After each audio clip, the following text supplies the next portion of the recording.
दुनिया में पैसे की आग लगी हुई है।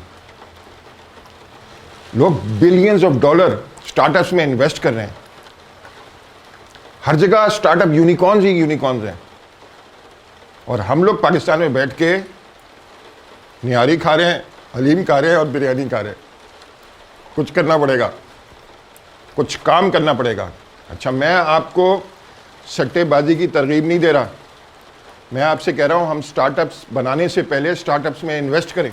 आज से कुछ साल पहले सिर्फ अमेरिका के और यूरोप के जो पैसे वाले लोग थे वो वेंचर कैपिटल में इन्वेस्ट करते थे, और ये वेंचर कैपिटल स्टार्टअप्स में इन्वेस्टमेंट करते थे। अब आप घर पे बैठ के इन स्टार्टअप्स पे इन्वेस्ट कर सकते हैं, मगर कैसे करें? अच्छा, मैं ये उन लोगों को नहीं कह रहा सिर्फ जो इन्वेस्टर हैं टिपिकल, मैं ये कह रहा हूँ आप डेवलपर हैं, आप नया इंस्टीट्यूट खोलना चाह रहे हैं, आप नई कंपनी खोलना चाह रहे हैं, ये तो आप बाद में कीजिएगा। पहला काम ये करें कि इस नई दुनिया का मालूम तो करें कि ये है क्या नई दुनिया, ये कैसे फंक्शन करती है। जब तक हमें ये नहीं पता लगेगा तो हम अपनी कंपनियां कैसे बनाएंगे, वो तो अगला स्टेप है ना। मगर पहला स्टेप तो हम अचीव करें कि हम ये पता करें कि इन कंपनियों में पैसे कैसे लगाए जाते हैं। पहले ये होता था कि जो ये एंजल इन्वेस्टर्स थे और वीसी थे ना, उनके हज़ार नखरे थे। कोई नई स्टार्टअप्स आती थी ना, नए फाउंडर्स आते थे, तो ये लोग नखरे करते थे कि भाई, नखरे तो एक गलत लफ्ज़ है, अगर मुश्किल होती थी इनसे पैसे निकलवाना। अब उल्टा हो गया चक्कर। अब क्योंकि सारी दुनिया ने छलांग मार दी है इस नए एरिया में, तो हज़ारों स्टार्टअप्स को अब इन्वेस्टमेंट हो रहा है इनमें, और स्टार्टअप्स कम है, इन्वेस्टर ज़्यादा है। आप अभी जाएं पोलका स्टार्टर पे, आप कहेंगे मैं पैसा लगाना चाहता हूं, वो कहेंगे नहीं भाई हमें नहीं चाहिए। तो इस वक्त ये सूरत हाल हो गई है और हमें कुछ पता ही नहीं है। अच्छा, अब करना क्या है? अब करना ये है कि आपकी जितनी सेविंग्स है ना, उसमें से 5 से 10% आप साइड में कर लें। पहले सोच लें नुकसान हो गया, लेकिन बिजनेस करने का पहला असूल है, जो आदमी नुकसान नहीं ले सकता ना, वो बिजनेस नहीं कर सकता। तो नुकसान होने के लिए तैयार हो जाएं, मगर इंशाल्लाह अगर अक्लमंदी से किया तो नुकसान नहीं होगा। अच्छा, अगर आप ये कहते हैं कि मेरे पास पैसे नहीं है, तो कोई मसला नहीं है, आप फाइनेंशियल एडवाइज़र बन जाएं।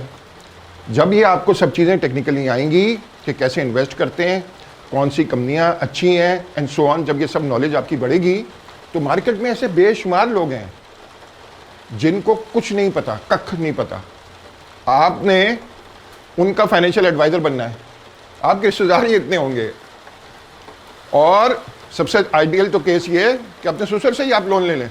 अब जबकि ये स्टेप हो गया है कि हमारे पास कुछ फंड्स हैं खेलने के लिए, तो अगला स्टेप ये है कि आप अपने क्रोम ब्राउज़र में ना मेटामास्क जो एक एक्सटेंशन है क्रोम का, वो इंस्टॉल करें। तो क्या करना है? मेटामास्क इंस्टॉल करना है अपने क्रोम ब्राउज़र पे। ये वॉलेट है जिससे सारे आपके पैसे से आप लेन देन करेंगे और अपने पैसे रखेंगे, जिसमें आपको किसी पे भरोसा नहीं करना, मगर ये मेक श्योर करें कि उसका सही तरह का बैकअप ज़रूर बना लें। अगला स्टेप ये है कि आप बाइनेंस पे या कॉइनबेस पे, जो कि दोनों जो हैं वो एक्सचेंजेस हैं, इन पे अपना अकाउंट खोलें। ये दोनों तो सेंट्रलाइज्ड एक्सचेंजेस हैं, मगर हमें डिसेंट्रलाइज्ड एक्सचेंजेस को भी आना चाहिए। तो इसके लिए आप जाइए और अंडरस्टैंड करें कि यूनिस्वैप कैसे वर्क करता है। अब आ गया पैसे लगाने का वक्त। अब हमें क्या करना है कि हमें जो नई स्टार्टअप्स आ रही हैं, जो डिसेंट्रलाइज्ड फाइनेंस DeFi स्टार्टअप्स आ रही हैं, उसमें से थोड़ा पैसा लगाना है ताकि हम सीख सकें, और नुकसान होने की प्रोबेबिलिटी बहुत कम ही है तो सही, मगर बहुत कम है। तो आपने क्या करना है? आपने समझना है कि IDO क्या होता है, इनिशियल डेक्स ऑफरिंग। ये क्या है? Initial decentralised exchange offering. नई स्टार्टअप्स जो है ना, उनके आप एक तरह से शेयर्स खरीद रहे हैं। अच्छा, पहले तो बहुत मुश्किल होती थी ये नई स्टार्टअप्स के शेयर खरीदना। इमेजिन करें आपने फेसबुक के शेयर खरीद लिए होते या माइक्रोसॉफ्ट के शेयर खरीद लिए होते, तो कितना आज फ़ायदा हो जाता। मगर अब सबके लिए आसान हो गया है। तो आप इनके टोकन्स लेने के लिए आप IDO में शरीक होंगे। अच्छा, इनके लॉन्च पैड हैं जहाँ पे ये IDOs मिलते हैं, जो होते हैं ना IDOs, वो आपको टोकन्स मिलते हैं इसके। वो कहाँ मिलेंगे आपको? पोल्का स्टार्टर पे जाइए और वहाँ पे और भी बहुत सारे हैं, मगर मैं तो आपको मिनिमम बता रहा हूँ अभी। पोल्का स्टार्टर पे जाके उनके मेंबर बने और वहाँ से टोकन खरीद के अपने इन्वेस्टमेंट में, अपने वॉलेट में रखें इसको। ये सब करने का मकसद क्या है?